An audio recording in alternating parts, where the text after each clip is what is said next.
afternoon, everyone, and welcome to another episode of What the Why with Barbara Ann.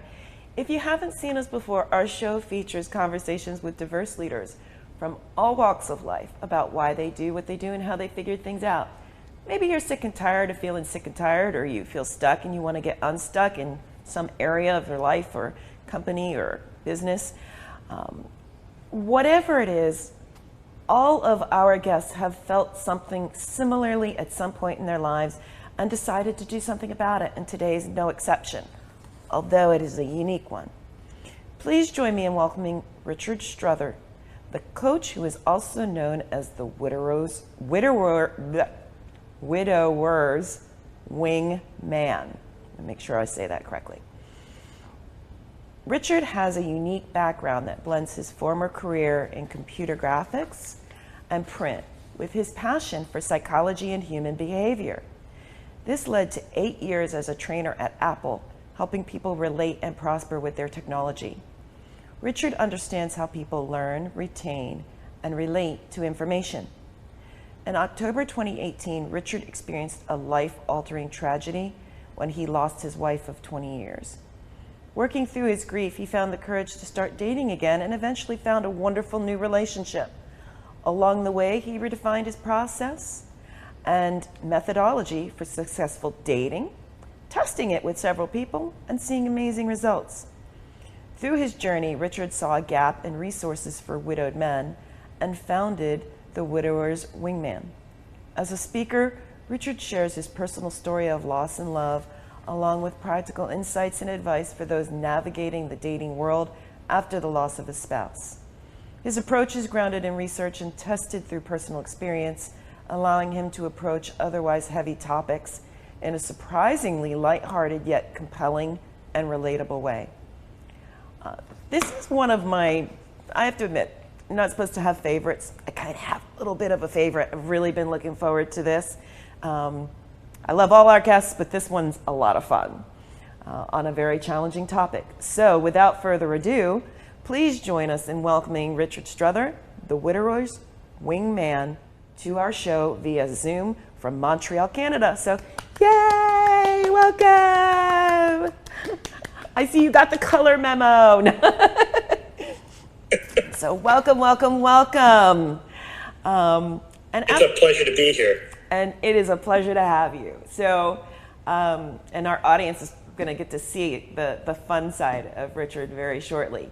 Now, I'm curious, as you know, and our audience knows, we always ask our guests after we've read through their bios, what was it that they wanted to be when they were growing up? So, the risk of comparing you, say, Little Richard, what did Little Richard want to be when you were growing up? Well, I went through the usual stuff, I want to be a magician, or I want to do, I wanted to be a magician. But then for me, the magic came when I started watching some good sci-fi shows, and I kind of wanted to get into special effects, seeing how they did, Star Wars and obviously Indiana Jones and some of the big films, and I learned about industrial light and magic and VFX companies, and I was just like, oh man, I want to go and work for industrial light and magic and say, you people are my gods, train me and I will make you proud. Awesome. So that was my thing when I was a kid, for sure. That is so cool. So how did you get from there? And I know we read a little bit about it in your bio, but how did you get from there to discovering your new calling was the Widower's Wingman? Yes. So the logical path went like this. Special effects required a certain type of schooling. It wasn't as easy to kind of break into as it is now, because now people train it, whereas before everything was cutting edge. Mm-hmm. But nonetheless, it was always computers, because computers were the way things were going.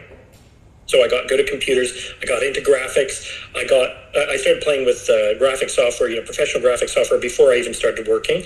And when I did start working, I worked. I did some illustration in college, and then I went and worked for a company called Ultimage, and I worked under somebody who trained me as a graphic technician, which means that I learned all the old ways of doing things, and I already knew the computer way of doing things, but it was neat to see how it correlated, all the computer settings and whatnot correlated to the, how they did it in film, or how they did it with linear video, or, all of these types of things.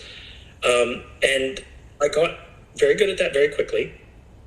And because the machine's rules never change. So once you understand how it works, it's, like a magician. Now you know the trick. The trick is done. Like there's no mystery left in that. But there was always mystery left in how people worked and how people related to information, how they learned, how they got motivated, how that all, So I really I really found a passion for that, and I started working with that to be better at my craft. And, why does this work? Why is this better? And I came to start training people on all kinds of, I started training people in terms of, how to use technology, how to have a good relationship with your technology, how to use your technology instead of it using you. And so from there, it kind of dealt from there. And that was my career at Apple. And then I started doing that privately. And then after I lost Sam, I was like, wait a minute. I've got the technical know-how. I've got the psychological know-how. I understand the business aspect of how dating sites work, the frustration from the user's end and how to navigate that. And so it all kind of coalesced in this one conversation I had with a good friend of mine, and that became the Widower's Wingman. And that's because I can really help people here, and I have, and it's great. I love doing it.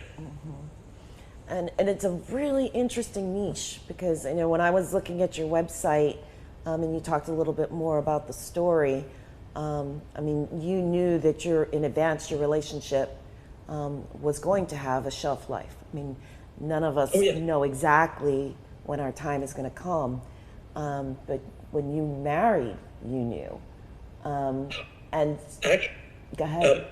She was diagnosed, my late wife Samantha was diagnosed the January after we got married. So we had been together for a while. We got married, and then it was the January after we got married, in January 2009, that she got diagnosed for this very rare and already stage 4 cancer. Wow. So that was kind of we weren't expecting that, but we did the best we could with what we had. So. Yeah. And what's interesting, so some would say, oh, well, you knew it was coming, you would be prepared. And I don't think anybody can possibly prepare for a loss, no matter how long or how short they knew about it. And you realize there really weren't that many resources out there for men. That is true. And there are a couple of very good ones. But it's not nearly the resources that there are for so many other things. And there are a lot more resources for women because women tend to look for those resources, and that market was identified much earlier. Whereas with men, it was always kind of, men just kind of grin and bear it and just, get her done kind of thing.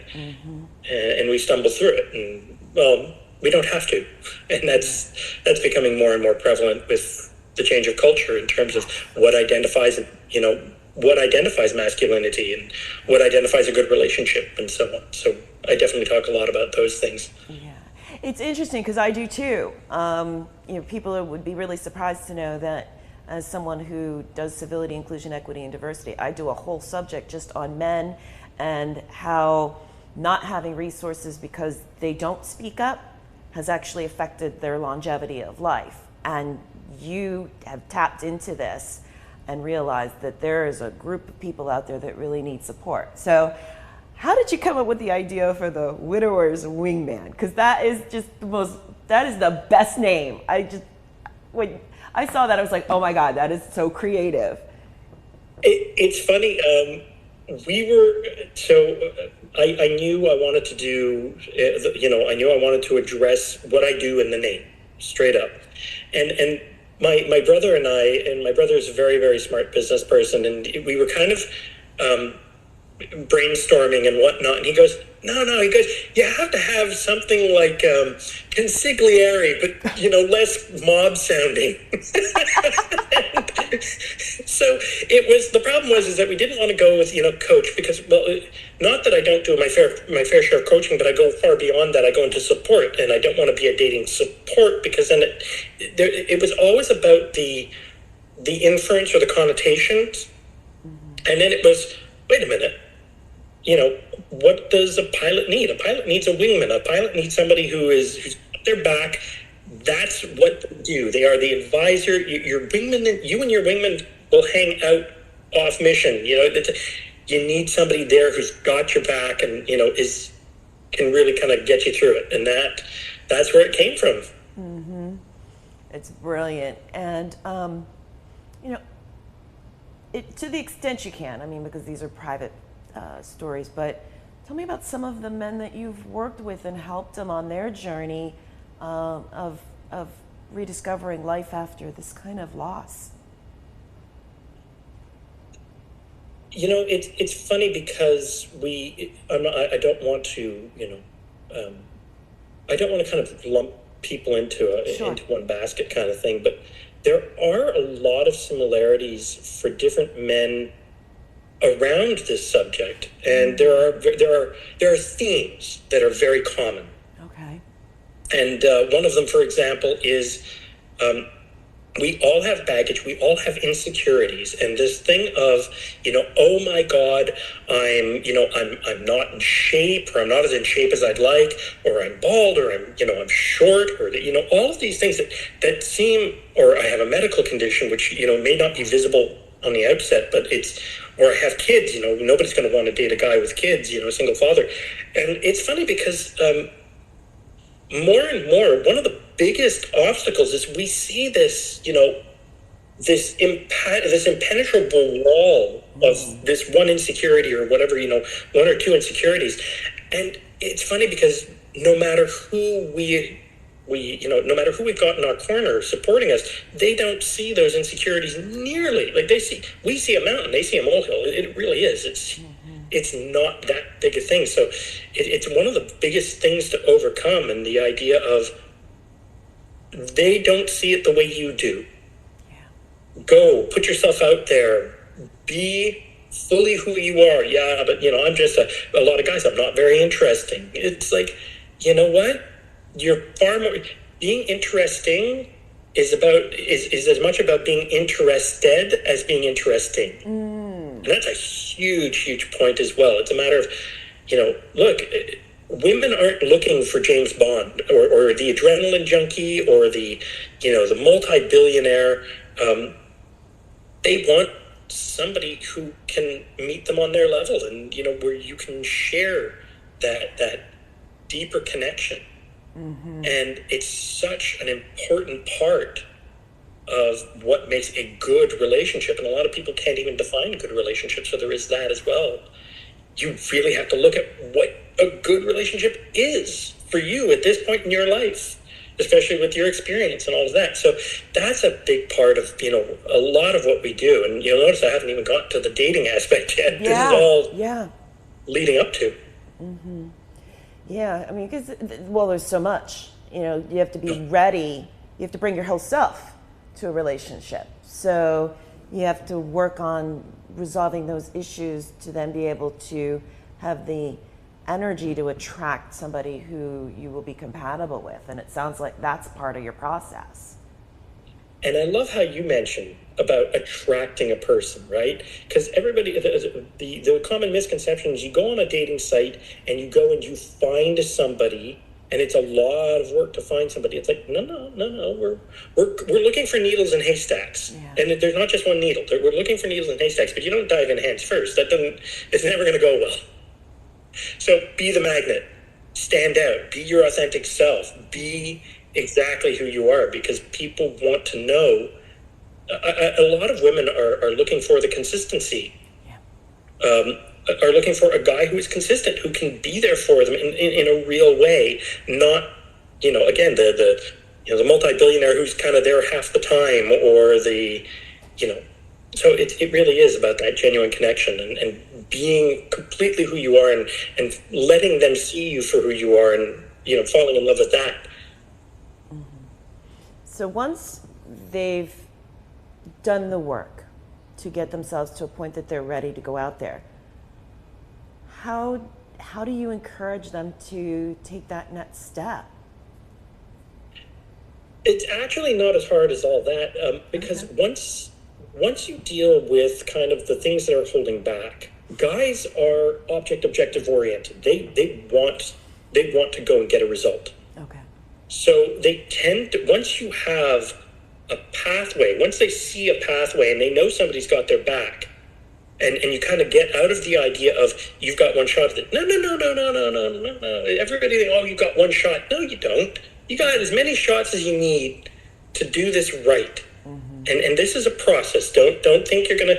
Don't always, don't invest in the outcome. Invest in the process.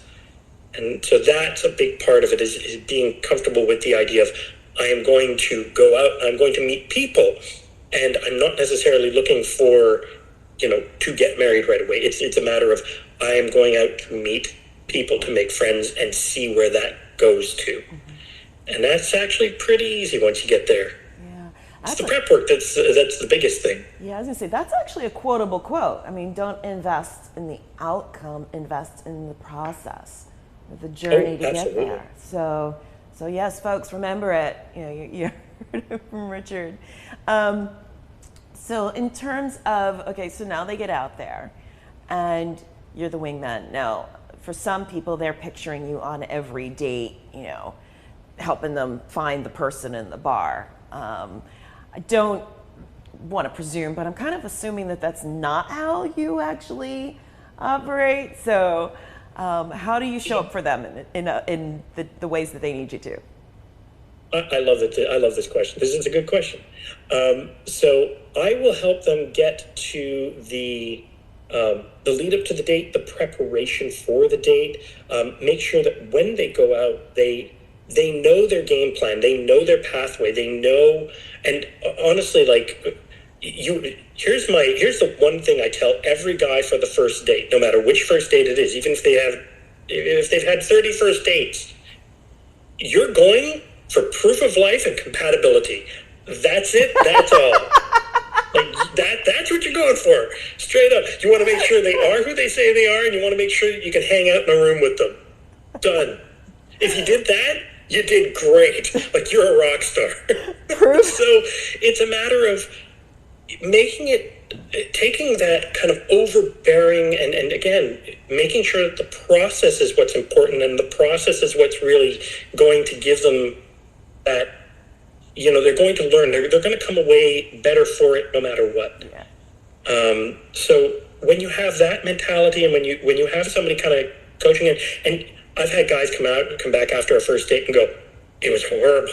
We do postmortems on every date. They come back and it was terrible. Like, tell me about it. They're like, it was awful. Man, I should write articles. I'm like, yep, you should. Absolutely. But it's just a matter of, it's okay. But you notice that it may have gone horribly, but you came out okay. Yeah. You have all your limbs? We're good. We're good. No burns. Good. So you notice that you're okay for it. Let's go again. Wow. So that was worst case. You come up with a story to tell your friends. Wow.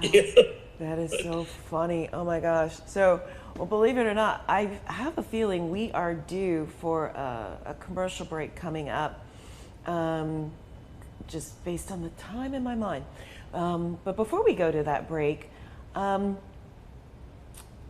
guess what makes you different or unique from, because I've never even heard of this. So part of me is like, that you may be it, but what makes you unique from others who may or may not even be doing similar work like this?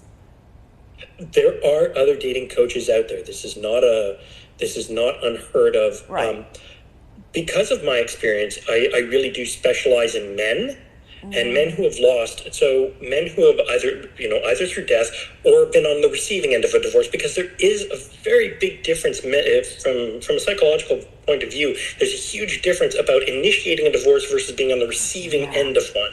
Yeah. But that being said, there are dating coaches out there. But what makes me different is I'm results oriented, so it's I don't charge by the session. I don't charge for a subscription. It's no. Look, I want to get you to this. It costs this much, but I will work with you until you get the result. I guarantee the result. Okay. All right. I don't guarantee the time frame. I guarantee the result. All right. And that's the catch. Awesome.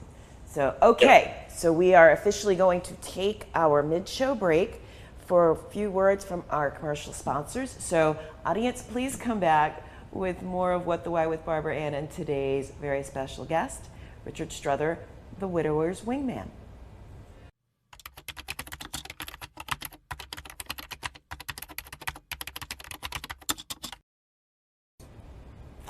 Welcome back to What the Why with Barbara Ann and today's very special guest, Richard Strother, joining us from Montreal, Canada, the widower's wingman. So before the break, he was talking about how he works with some of the people as a dating coach. And yes, I did know that there were other dating coaches. I just, what you do is, in the entrepreneurial world, they always talk about finding your niche, and you definitely have a niche here. And you said you guarantee your results. So I do.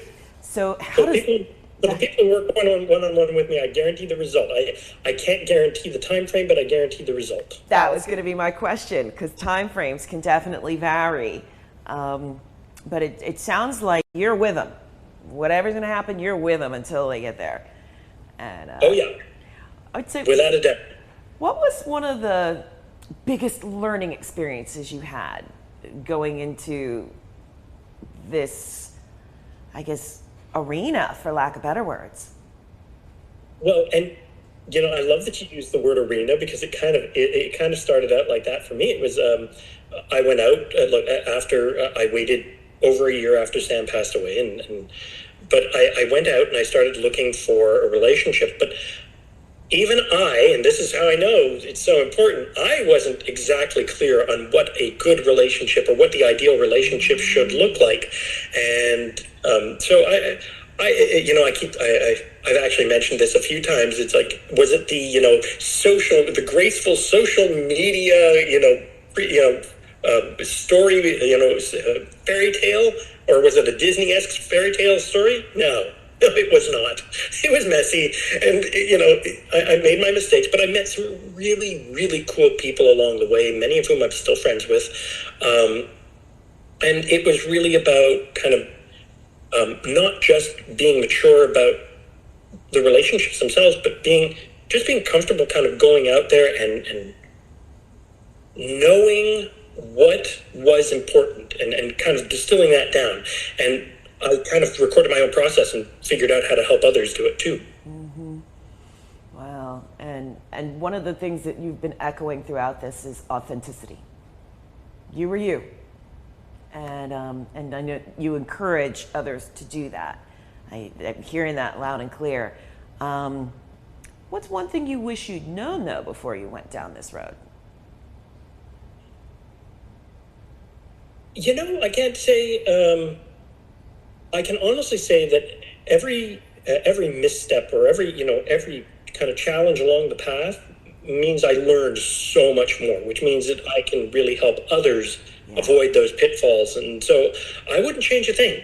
I really wouldn't. I am ever so grateful for all the people that I've met and for my partner with whom I am now. And it's wonderful. It's been over 2.5. It's been over 2.5 years that we've been together, and it's just incredible. Yeah. So now, how did you meet your partner? Straight up, Match.com. Really? Okay. Oh, absolutely. All right. And I wasn't sure, so thank you for sharing that. So, and I actually do know other people that have met on Match.com. We're not here to endorse any particular thing, but fair enough. And that is true. But the trick is all dating sites are equally. There's a lot of kind of rhetoric out there about dating sites suck, and I'd like to kind of blow that misnomer out of the water by saying the dating site is a tool, and it's only as good as you work the system, and you have to know how. You have to know kind of how to get the best out of it. So it's not like just joining up with Match will guarantee you success or will better your chances if you don't use it well. So just so you know. And it's interesting because not only did we pick similar colors, my next question was going to be, what's one myth about the dating world that you would like to debunk? So you already jumped ahead of the question. So I'm going to ask. There is another one. Yeah. The one of the most important parts is that we're all looking for the same thing. And there's this, you will find countless videos and articles about, and women are looking for, and men are looking for. We're looking for connection. And it doesn't get much more complicated than that. And the problem is that if you only put yourself out there half, if you keep trying to protect yourself behind a wall or try to be anonymous, you're not going to stand out. And you win by standing out. It's the reward you get for putting yourself out there completely. Mm-hmm. Yeah. So it's a myth we need to get rid of. Absolutely. So I know as we wind down, I know you've got a bunch of things that you do that are actually really fun too. In addition to this, would you like to talk about them as well? I'm sorry. Never mind. I was like, didn't you run a game night? Am I remembering this wrong?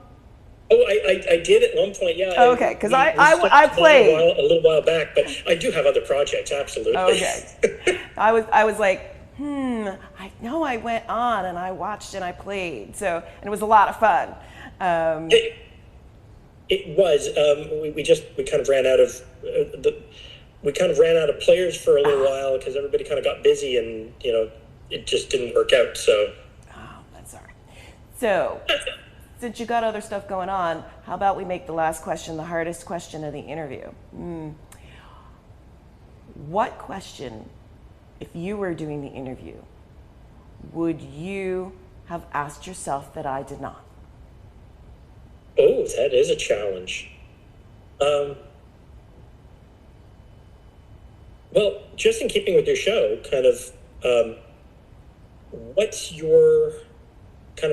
what's the why behind what you do? Mm-hmm. Okay. And if I go to answer that, it is very much about. I want to kind of dispel this whole idea of dating has to be complicated. We make it more complicated than it needs to be. I really do believe that we need to start coming together. We need to start kind of finding the simpler way of doing things rather than, relying on this trick or that trick or, focusing on these little things. I think the best way to explain this is the Treasury doesn't find counterfeit bills by learning how all the counterfeits are made. They learn to identify counterfeit bills by knowing what a real bill looks like. That's, once you know that, it's easy to spot counterfeits no matter what. You're not looking for all the different tricks. You're looking for the authentic, the genuine article. So let's get back to the genuine article, that true connection between people. Another quotable quote. That was awesome. So, thank you so much for joining us today. What is the best way for people to reach you? The easiest way to reach me and the best way to reach me is thewidowerswingman.com. And you can find other media I've been on. You can find, I do YouTube videos every week, practical tips and, things to think about. There are articles, there's all kinds there. And you can book a free call with me. It's not a sales call. I want to know who you are, where you're at, and see if I am indeed the right resource for you. If not, let's get you to the right resource, and I will help you get there. Awesome. Thank you. And if you ever do bring Game Night back, I know that was mostly a pandemic thing, but if you do bring it back, drop me a line and we'll post it.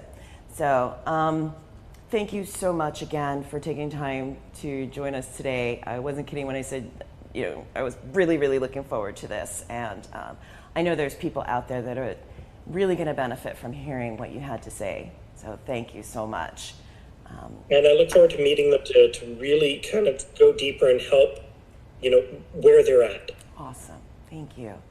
So now, regarding our upcoming guests, you don't want to miss them either, just like you didn't want to miss this one.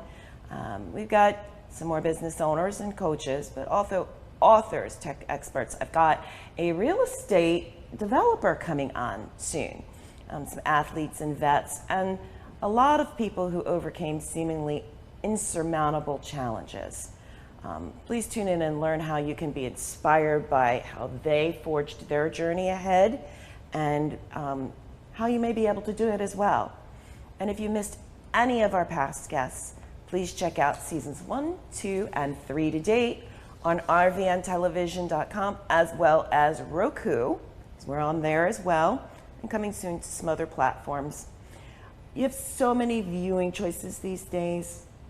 Thank you so much for watching, and please tell a friend or colleague about us. And also, please remember, whether you're looking to make changes in your life or your career or your business, in any area, no matter how big or small, tune in again for more inspirational, informative, illuminating, and even entertaining conversations with guests like Richard, who overcame whatever challenges lay ahead, forged a path to their why, found their purpose, and lived it.